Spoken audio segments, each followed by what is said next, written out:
Mis queridos, vamos a leer a la luz de la Biblia en el capítulo 19 del libro de Apocalipsis, una de las profecías muy fascinantes que sin duda el apóstol Juan tuvo allá en la isla de Patmos en el año aproximadamente 97, en el año 100, cuando él tuvo esta visión.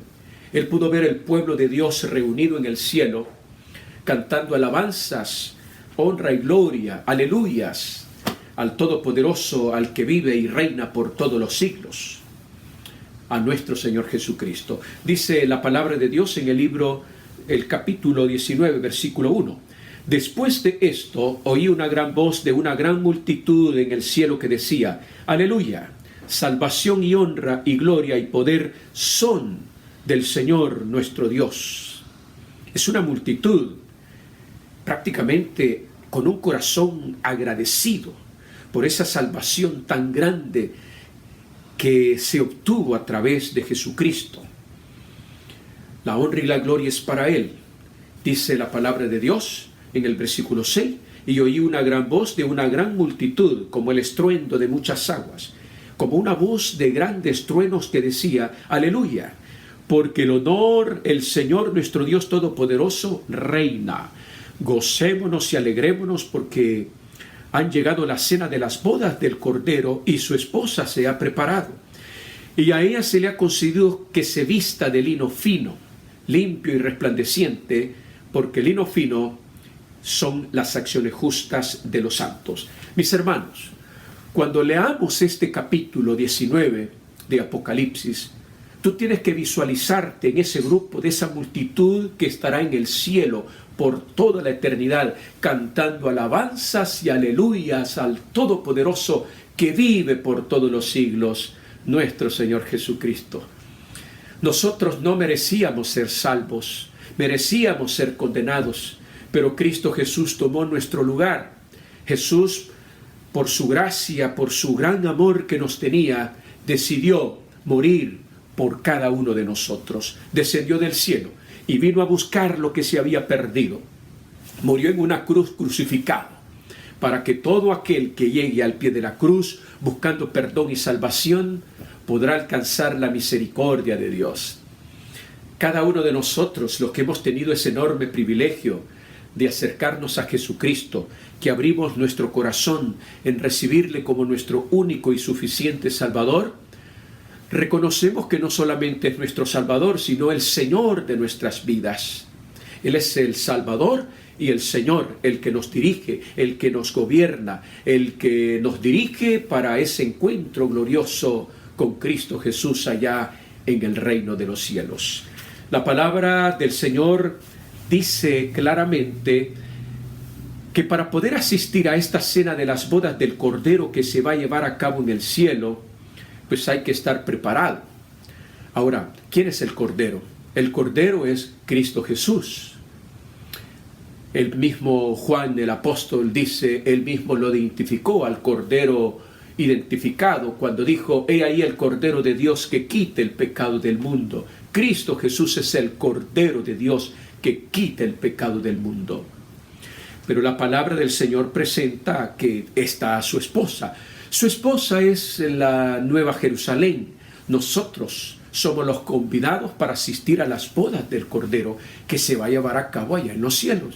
Pero para eso, dice la palabra de Dios, tenemos que estar preparados con una vestimenta especial para ser idóneos y participar en esa cena preciosa y gloriosa.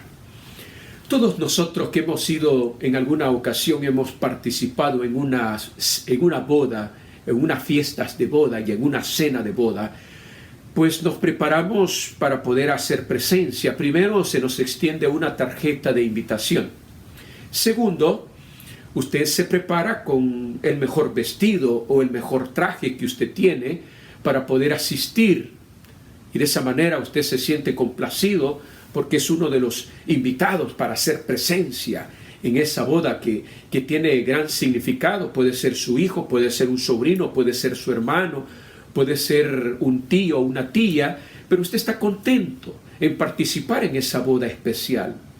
Mis queridos hermanos, Las Sagradas Escrituras nos presenta que para que usted pueda estar allí, participando en la cena de las bodas del Cordero, necesita la inmaculada justicia de Cristo.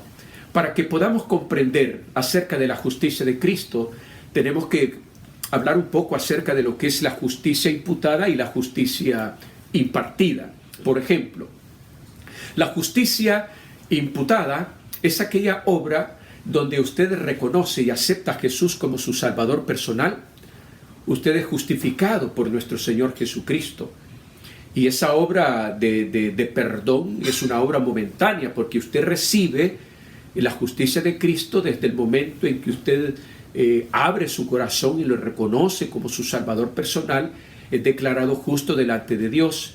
El Señor nos quita nuestro viejo manto de justicia propia y nos viste con su inmaculada justicia limpia y resplandeciente.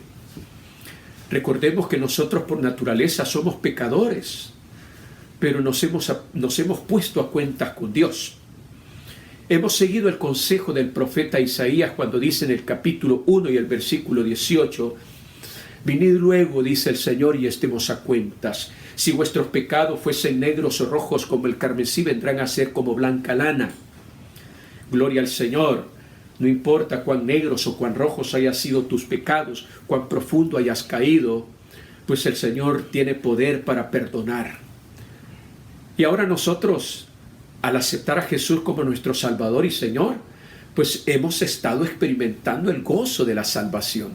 Porque ser salvos en Cristo, hermanos, es un gozo, es una alegría que usted debe sentir en su corazón, porque usted ha sido perdonado. Ya usted no vive con un sentimiento de culpa, ya no usted vive con esa angustia, con esa desesperación, porque ahora usted ha sido libre completamente del pecado y de la condenación del pecado, y ha pasado a ser siervo de la justicia de Cristo, siervos de Dios.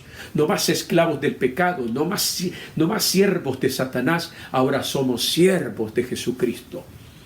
Y nos sometemos bajo su gracia, bajo sus preciosas manos, para que la gracia de Cristo pueda tener un poder y un efecto en nuestra vida espiritual. Él nos está transformando, y es aquí el segundo proceso de la justicia de Cristo, que se conoce como la justicia impartida. Recuerde que la primera justicia es la justicia imputada. Usted ha sido declarado perdonado una vez que usted recibe a Jesús como su Señor y Salvador. El Señor lo limpia, lo purifica de toda iniquidad. Pero ahora viene después la justicia impartida. ¿Y qué significa la palabra o la justicia impartida? Este es un largo proceso de transformación y es la santidad. Por ejemplo, en el libro de Romanos capítulo 5 y el versículo 1 dice la palabra del Señor: justificados pues por la fe, tenemos paz con Dios por medio de Jesucristo. A través de la justicia de Cristo imputada, usted recibe esa paz en su corazón. Una paz y una tranquilidad, no como el mundo la da, sino como Cristo la sabe dar. Que en medio de la angustia, en medio de la zozobra, en medio de los conflictos y problemas, usted mantiene la quietud y la calma, porque Jesús lleva el control de su vida. Y en ese transcurso de la fe y de la obediencia, pues el Señor nos está santificando a través de las dificultades y a través de las pruebas diarias de la vida. El Señor nos está santificando. De esa manera nos está purificando para que nosotros lleguemos a ser santos como Dios es santo, para que lleguemos a ser perfectos así como Él es perfecto. Santos y perfectos cada quien en su esfera, porque el único santo y perfecto es Dios, Cristo Jesús, nuestro Señor y Salvador. Pero nosotros aquí en nuestra esfera, pues Dios nos está ayudando para que alcancemos la mayor perfección y alcancemos la santidad en Cristo. Eso nosotros podemos de alguna forma comprenderlo y entenderlo. Por ejemplo, le voy a poner una ilustración de lo que significa la justicia imputada y la justicia impartida. Por ejemplo, usted tiene un pasaporte. Cuando usted sacó el pasaporte por primera vez, ahí en el pasaporte, posiblemente en el suyo decía, pero en mi pasaporte decía, Derecho para viajar a cualquier país del mundo. Claro, con un pasaporte usted tiene el derecho para viajar a cualquier país de este planeta. Pero para poder entrar a un país X, aquí en los Estados Unidos o cualquier país de Europa, usted necesita una visa que le da a usted la idoneidad para poder entrar a un país que está requiriendo una visa. Entonces la justicia imputada, pues es el derecho que Dios nos da para ir al cielo. Y la justicia impartida es la idoneidad que Cristo nos da para entrar en el reino de los cielos. Y aquí está explícito en el libro de Hebreos, en el capítulo 12-14, definiendo un poco de lo que es la justicia impartida. La palabra de Dios dice, Hebreos 12:14, seguid la paz con todos y la santidad, sin la cual nadie verá al Señor. Un requisito indispensable para ir o entrar en el reino de los cielos es la santidad. Necesitamos pedirle al Señor que perfeccione nuestro carácter, nuestro corazón, nuestra mente, que nuestros pensamientos, que nuestras palabras y acciones sean diferentes. Que el Señor comience a realizar en nuestra vida un reavivamiento y una reforma. Es decir, cambio de pensamiento, cambio de hábitos, para que de alguna manera podamos ser reformados por la palabra de Dios y que vive para siempre. Y esto se alcanza solamente a través del estudio profundo y asiduo de la palabra de Dios. Tenemos que ser reavivados por su palabra. Por eso dice, santifícalos en tu verdad, porque tu palabra es la verdad. Un cristiano aprende a vivir una vida santa, justa delante de Dios, cuando permanece en Cristo, en comunión, a través del poder de la oración y a través del estudio de su palabra. Hay muchas cosas que tienen que salir de nuestra mente. Usted sabe, usted tiene un cristal, un jarrón con agua pura. Si usted, un jarrón con agua turbia, sucia, digámoslo así, donde hay partículas como arenillas o piedrecillas, pues para que todo eso sucio pueda salir de ese jarrón, usted puede, con una manguera, puede estar continuamente depositando agua sobre ese jarrón y usted se va a dar cuenta que toda partícula sucia, arenas, piedrecitas, conforme ese chorrito va cayendo continuamente sobre ese jarrón, toda esa suciedad, toda esa agua turbia va saliendo sobre la superficie y saliendo. Y cualquier partícula, por más profunda que esté, también va saliendo sobre la superficie hasta que salga. Y después vamos a tener un jarrón que contenga agua pura y cristalina. Eso es lo que el Señor quiere hacer con nosotros. Mientras más nos empapamos de su palabra y mientras más conocemos de Cristo, de su gracia, de su justicia y de su santidad, hermanos, todo aquello sucio e inmundo de nuestro corazón, de lo más profundo de nuestro corazón, va a tener que salir fuera. Ahora vamos a tener la mente de Cristo, vamos a vivir como Cristo, vamos a caminar con Cristo. Vamos a reflejar la justicia y la santidad de nuestro Señor Jesucristo. Pero la palabra de Dios, continuemos, dice las Sagradas Escrituras, que esa justicia que representa la justicia de Cristo es el lino fino, resplandeciente, porque el lino fino es las acciones justas de los santos, es lo que se requiere para que tú y yo podamos entrar en el reino de los cielos. No nuestra propia justicia, sino la justicia e inmaculada, limpia y resplandeciente de nuestro Señor Jesucristo, para ser idóneos y poder participar en la cena de las bodas del Cordero que se van a llevar a cabo en el cielo. En ese lugar precioso en el cielo habrá gozo, paz, felicidad por toda la eternidad. Y dice la palabra, y el ángel me dijo, escribe, bienaventurados los que son llamados a la cena de las bodas del Cordero. Y me dijo, estas son palabras fieles y verdaderas. Es que las palabras que están registradas aquí en esta profecía de Apocalipsis 19 son profecías verídicas, fieles y verdaderas. Estas no son fábulas, no son historias, cuentos de hadas, no, esto es algo real. Es una visión real que Juan el apóstol vio y que nosotros como hijos de Dios tenemos que visualizarnos y vernos ahí sentados a la diestra del trono de nuestro Señor Jesucristo, participando en una gran cena kilométrica. Es que las cosas que van a ocurrir en el cielo son maravillosas. ¿Se imagina usted el día que se celebre la fiesta de las bodas del Cordero, viniendo Cristo con poder y gloria y lleva a su iglesia, a sus hijos al cielo, hermanos? Un lugar para cada uno de nosotros y poder sentarnos ahí en esa mesa kilométrica, donde estaremos contemplándonos unos a otros como hermanos en Cristo, que nos encontramos una vez aquí en esta tierra luchando, y en medio de las pruebas y dificultades no nos dejamos vencer, porque nos aferramos a la victoria de Cristo, y de esa manera pues hemos triunfado en el nombre de Jesús, porque la victoria de Cristo es nuestra victoria. Esa es una gran bendición que nosotros tenemos a nuestro favor, que la victoria de Cristo es nuestra victoria. El que persevera en Cristo, el que permanece en Cristo, no hay derrotas. No hay derrotas. El que se separa de la gracia del Señor va a fracasar, va a terminar derrotado. Pero el que persevera en la gracia del Señor Jesucristo va a alcanzar victoria sobre el pecado.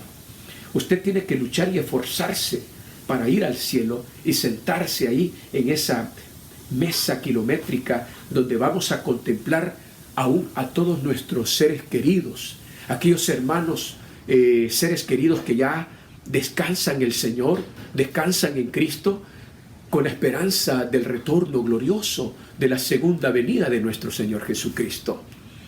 Ahí vamos a tener la dicha de ver también a nuestros amigos, aquellos con los cuales usted se esforzó para evangelizarlos, para darles a conocer las buenas nuevas de salvación. Y cuando ellos reconocieron a Cristo y lo recibieron como su Salvador, y usted los vio descender a las aguas del bautismo, usted se va a sentir el hombre más feliz, porque colaboró usted en el reino de Dios para que otros también puedan entrar en el reino de los cielos. Recuerde que como hijos de Dios tenemos que trabajar por otras almas que han de heredar la salvación por la fe que es en Cristo Jesús. Bendito sea su nombre, gloria sea a Él. La palabra de Dios presenta, hermanos, una escena maravillosa donde nosotros vamos a contemplar al primer Adán postrándose ante los pies del segundo Adán. Aquel Adán que fracasó, pero que gracias a Cristo Jesús obtuvo victoria. Es decir, Cristo Jesús venció donde Adán pudo haber vencido. Y esa es la obra maravillosa, porque gracias a esa promesa que Dios le dio a Adán y a Eva, allá en Génesis 3:15, y pondré enemistad entre tú y tu simiente, entre la mujer y la simiente, entre tú y tu simiente, hablándole a la serpiente, ¿verdad? Tú le morderás el carcañal, pero ésta te aplastará la cabeza. Hermanos, esa es una profecía mesiánica que tiene ese cumplimiento en la venida de nuestro Señor Jesucristo, en su ministerio, en su muerte y en su resurrección. Cuando Cristo Jesús resucitó, aplastó al mismo diablo y Satanás. Él está completamente derrotado, está aniquilado. Y nosotros debemos seguir fieles, perseverando en la palabra de Dios, aferrándonos cada día a la justicia de nuestro Señor Jesucristo. Las Sagradas Escrituras dice que vamos también nosotros a participar, ¿verdad? Cuando yo les hablo de esta manera es porque también el espíritu de profecía lo dice. ¿Se imagina usted sentado en una mesa kilométrica donde está la presencia de Cristo?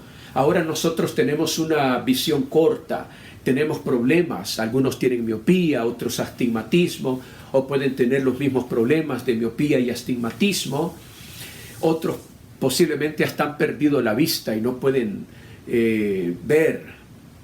Pero todo esto se va a acabar, porque cuando Cristo venga, hermanos, esa visión corta que tenemos y seamos transformados con un cuerpo glorificado, vamos a tener una visión mucho mejor que el 2020. Es decir, usted va a poder contemplar, por más lejos que esté sentado en esa escena kilométrica, usted va a poder ver allá a nuestro Señor Jesucristo, pero lo va a poder contemplar cara a cara, porque ya no tenemos una visión corta, ya no tendremos más miopía ni astigmatismo, sino una visión maravillosa.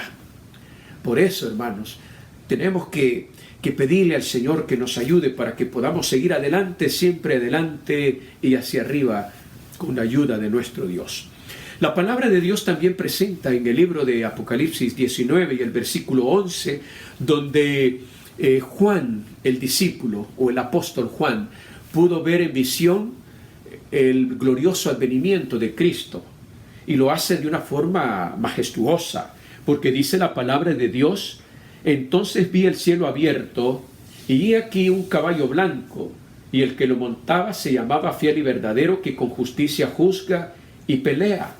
Sus ojos eran como llama de fuego, y había en su cabeza muchas diademas, y tenía un nombre escrito, y ninguno conocía sino solamente él. Estaba vestido de una ropa teñida en sangre, y su nombre es Fiel y Verdadero. Y los ejércitos celestiales, vestidos de lino finísimo, blanco y limpio, le seguían en caballos blancos. Noten lo que dice la palabra de Dios. Me llama mucho la atención. Usted sabe que el libro de Apocalipsis es un libro profético, y todas las figuras que contemplamos en la lectura del libro de Apocalipsis, pues hay que interpretarlo de una forma simbólica.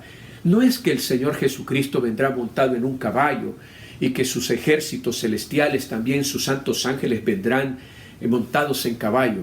La Biblia no está refiriéndose que la venida de Jesús será así, de una forma literal. Ya nosotros tenemos, por ejemplo, lo que dice el libro de Apocalipsis en el libro de los Hechos, en el capítulo 1 y el versículo 11, cuando en el momento en que Jesús estaba reunido con su iglesia, se dice que había más o menos unos 500 cristianos que estaban ahí reunidos en el Getsemaní. Y en ese momento en que Jesús estaba subiendo al cielo, los discípulos estaban con sus ojos puestos allá en el cielo, y atrás estaban dos ángeles, dos seres angelicales con vestiduras blancas, y dijeron: varones galileos, ¿qué estáis mirando al cielo? Este mismo Jesús que ha sido tomado entre vosotros en el cielo, así vendrá como le habéis visto ir. La palabra de Dios dice que una nube le recibió, y Jesús ascendió al cielo para ser entronizado allá en las alturas de los cielos, allá en la presencia del Padre Celestial. Quiere decir que la segunda venida de Cristo será literal, que así como Jesús ascendió sobre una nube, pues así vendrá como le habéis visto ir sobre una nube, con sus santos y millares de ángeles. Y la palabra del Señor dice, las Sagradas Escrituras, que estaba vestido con una ropa teñida en sangre, y su nombre es el Verbo de Dios. ¿Quién es el Verbo de Dios? Es Cristo Jesús. El libro de Romanos, el libro de San Juan, en el capítulo 1 y el versículo 1 dice que en el principio era el Verbo, y el Verbo era con Dios, y el Verbo era Dios. Y en el versículo 14 dice que y este Verbo fue hecho carne y habitó entre nosotros. El Verbo de Dios es Jesucristo, hecho carne. Es decir, el mismo Cristo que se anonadó, descendió del cielo y vino a buscar lo que se había perdido.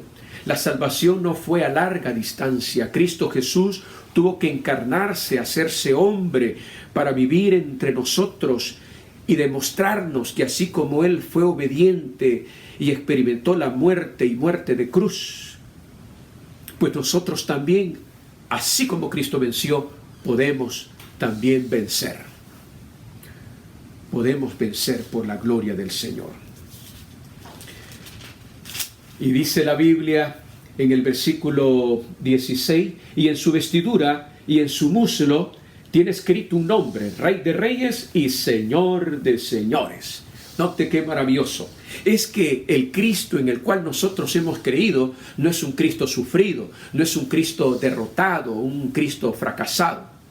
Aunque nosotros podemos ver en las Sagradas Escrituras, y algunos pues que han hecho películas, y ahí se ve cuando Cristo estaba siendo vituperado, cuando estaba siendo burlado, golpeado, maltratado, escupido, coronado en sus sienes con una corona que laceró sus sienes, derramando sangre inocente, sus manos y sus pies que fueron crucificados en una cruz, clavado, y aquel sagrado corazón que aquel centurión romano le dio la herida para asegurar la muerte en Cristo Jesús. Pero él pudo darse cuenta y dijo: en verdad, este era Hijo de Dios. El mismo centurión romano dio testimonio de la grandeza de Jesucristo, de ser el Hijo de Dios, que subió al cielo y se ha sentado a la diestra del trono del Dios su Padre, y que vendrá como Rey de Reyes y Señor de Señores aquí en esta tierra. Ahora viene algo interesante. En el versículo 17 dice: y vi a un ángel que estaba en pie en el sol, y clamó a gran voz diciendo a todas las aves que vuelan en medio del cielo: venid y congregaos a la gran cena de Dios. Quiere decir que la palabra de Dios está presentando que hay dos grandes cenas. La primera cena, que es la cena de las bodas del Cordero, que se va a llevar a cabo allá en los cielos, donde habrá paz, felicidad por toda la eternidad. Y la segunda cena que se va a celebrar aquí en la tierra, que se conoce como la gran cena de Dios.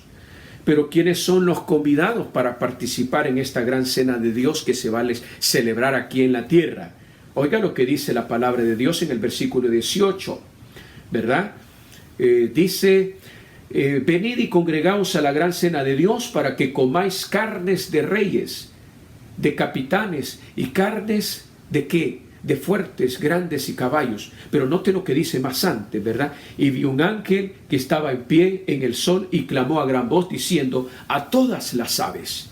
¿Quiénes son los convidados entonces? Las aves de rapiña, aquellas aves que comen carroña, carne en estado de putrefacción, porque cuando Cristo venga, acuérdese que la palabra de Dios dice en el libro de San Juan, en el capítulo 5 y el versículo 28 y 29. Vamos a verlo aquí rápidamente para que podamos ser testigos a la luz de la Biblia de lo que estamos leyendo, de lo que dice las Sagradas Escrituras. Dice San Juan 5 y el versículo 28: no os maravilléis de esto, porque vendrá hora cuando todos los que están en los sepulcros oirán su voz. Y los que hicieron lo bueno saldrán para resurrección de vida, mas los que hicieron lo malo saldrán para resurrección y condenación. La palabra de Dios está presentando que todos aquellos que murieron en Cristo Jesús con la esperanza de gloria del segundo advenimiento de Cristo serán resucitados para recibir como recompensa la vida eterna. Pero los muertos que murieron separados de la gracia del Señor Jesucristo van a resucitar para condenación. Pero nosotros sabemos que esta parte se va a llevar a cabo 1000 años después, cuando Cristo, después que pase el juicio milenario, 1000 años después, Cristo vendrá por tercera vez a esta tierra para darle el justo castigo eterno a todos aquellos que se rebelaron contra Dios, que por haber rechazado a Cristo se pusieron de parte de Satanás.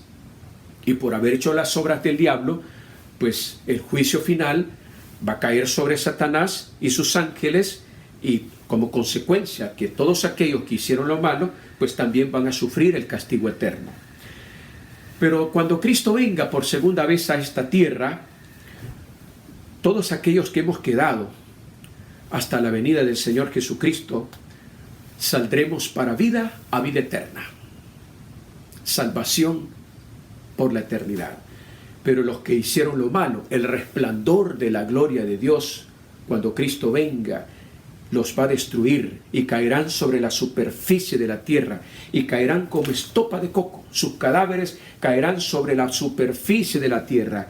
Pero hay un ángel que dice la Escritura que viene de donde sale el sol y le dice a las aves: venid, congregaos a la gran cena de Dios para que comáis carnes de reyes, de capitanes, carnes de fuertes, carnes de caballos, carnes de jinetes, carnes de todo libre, de todo esclavo, de pequeños y grandes.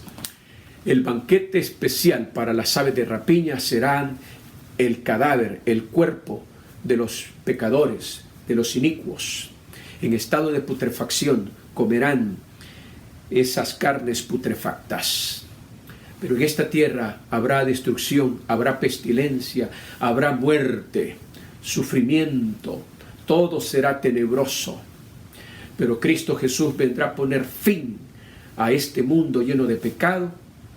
Será purificado cuando el Señor venga a esta tierra después del juicio milenial. Es necesario que esta tierra sea purificada porque el Señor va a establecer su reino desde la constelación de Orión, allá donde el Señor está en el tercer cielo. El Señor va a establecer su reino aquí en la tierra. Y el centro del universo, donde todo el universo estará dando gloria a Dios, es decir, todos los habitantes, seres celestiales de otros planetas que nunca han pecado, y todos los ángeles y los redimidos le estaremos dando honra y gloria a Jesucristo por toda la eternidad. Mis amados hermanos, que Dios te bendiga, que Dios pueda ayudarte o ayudarnos a cada uno de nosotros para que podamos hacer todo arreglo necesario, pertinente en nuestra vida. Ponte a cuentas con Dios, no seamos rebeldes a Dios. Estudiemos la palabra de Dios, mantengámonos en comunión con Él para que la imagen de Cristo, su carácter, ese carácter santo, justo y bueno, pueda reflejarse en nuestras vidas para que de esta manera podamos participar en la gran cena de Dios, en la cena de las bodas del Cordero que se va a llevar a cabo allá en las alturas de los cielos. Que Dios te bendiga. Es mi deseo y mi continua oración para que tú y yo podamos tener la dicha, el privilegio, el gozo y la bienaventuranza de poder hacer presencia y vivir por la eternidad con Cristo Jesús, abrazando y besando sus manos y acariciando sus senes y tocando su costado en gratitud por la salvación recibida a través de su sacrificio. Que Dios te bendiga, es mi deseo. Vamos a orar. Querido Padre, gracias te doy, Señor, por esta bendición que tú nos has dado al estudiar tu palabra. Pedimos que nos sigas ayudando para que cada día podamos vivir una vida recta delante de tus ojos. Perdona nuestros pecados, nuestras faltas, nuestras iniquidades. Hay mucho, Señor, que tenemos que ir mejorando, pero hemos aprendido que solamente en Cristo Jesús podemos llegar a alcanzar la perfección y la santidad. Cuando pasemos continuamente contemplando la hermosura de la gloria de Cristo a través de su palabra, hasta entonces nosotros vamos a ser transformados y vivificados para que cuando tú vengas, oh Dios, vendrás por un pueblo santo, un pueblo, Señor, donde estaremos contigo, ya nunca más separados, sino por toda la eternidad. Guárdanos en el hueco de tu mano, bendice a mis hermanos en la fe y que la paz de Cristo esté con cada uno de ellos. Te lo pedimos de todo corazón, en el nombre precioso de tu Hijo amado, Cristo Jesús. Amén, Señor, y amén.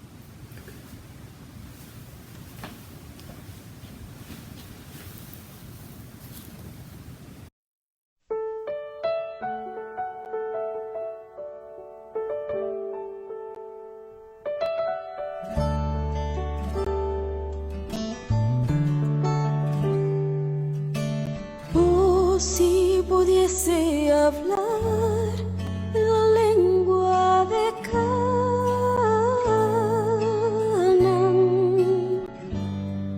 te diría un poco de la gloria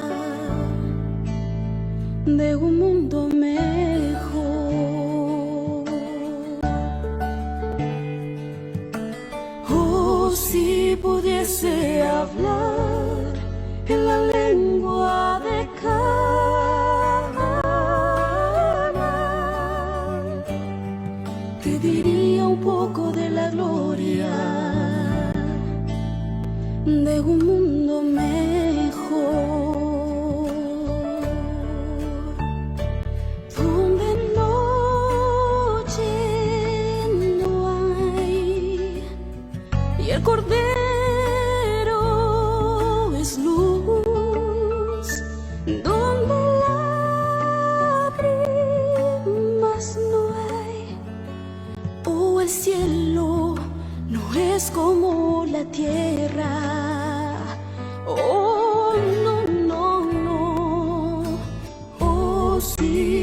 pudiese hablar en la lengua de Cana,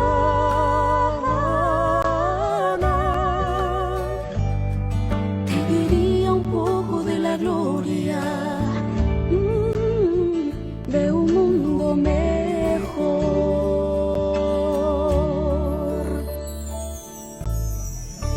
No me es posible describir las maravillas que vi. Vi tablas de piedra en que estaban esculpidos en letras de oro los nombres de los redimidos. Después de admirar la gloria del templo, salimos y Jesús nos dejó para ir a la ciudad. Pronto oímos su amable voz que decía: vengan, pueblo mío, han salido de una gran tribulación y han hecho mi voluntad, sufrieron por mí.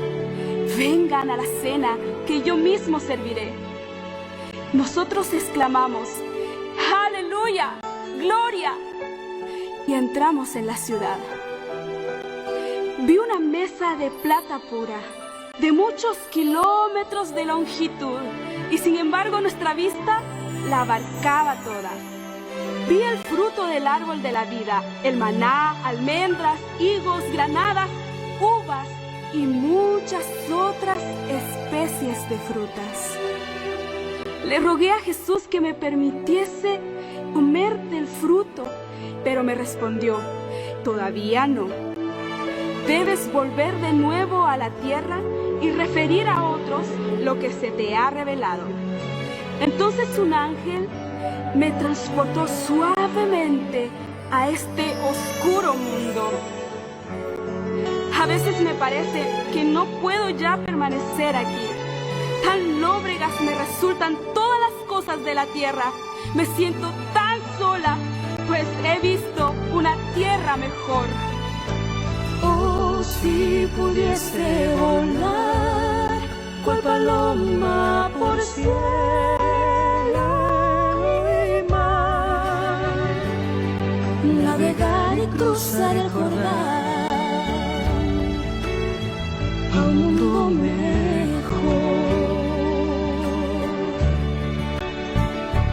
donde noche no hay y el Cordero es luz, donde lágrimas no hay. Oh, el cielo no es como la tierra.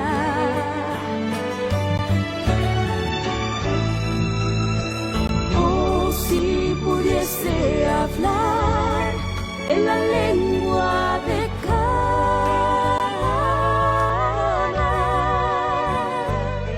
te diría un poco de la gloria de un mundo mejor.